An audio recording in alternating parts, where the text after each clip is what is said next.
Hello, my name's Alice and I'm the documentation assistant here at Hull and East Riding Museum, and today I'm going to talk to you about the Roos Carr figures. The Roos Carr figures are named after their find spot in East Yorkshire near Withensea, and these are 5 figures made out of wood on a serpent vessel, and they've been radiocarbon dated to the late Bronze Age.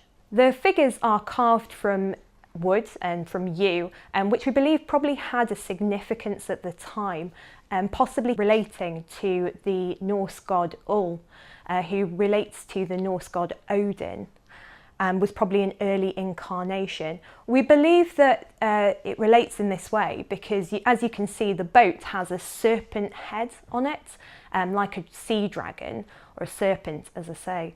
And this is because Norse tales tell of Odin being a shapeshifter, and he would transform himself into a snake to be able to travel long distances over a short amount of time.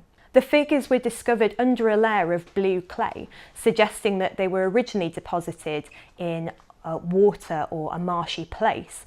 And this ties into a wider European custom of the time, where we see deposits being placed in rivers, in marshes and other marginal land, suggesting that the Roos Carr figures might have had a religious offering or been a votive offering at the time. So 2 of the figures are mounted into the serpent vessel, and you can see that there are gaps for another 2. You can also see on the 2 figures that they have removable arms, and they also have removable genitalia.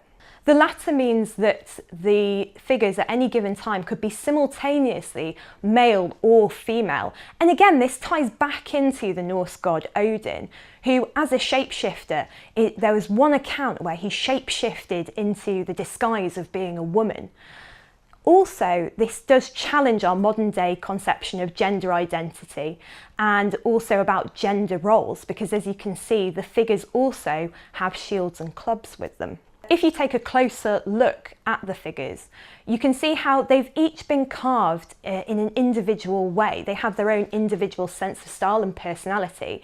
A really good example of this is that some of them have got nostrils carved into them, whereas others do not. Now, considering at the time when they were excavated, they found 8 figures. However, many of them were too fragmentary to be lifted out of the ground and survive.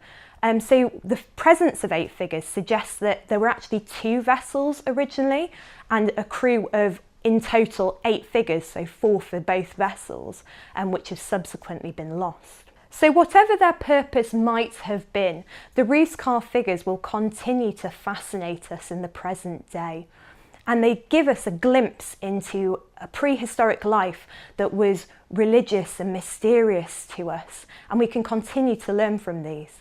So, if you're interested, why not come along to Hull and East Riding Museum and find out more about prehistoric life?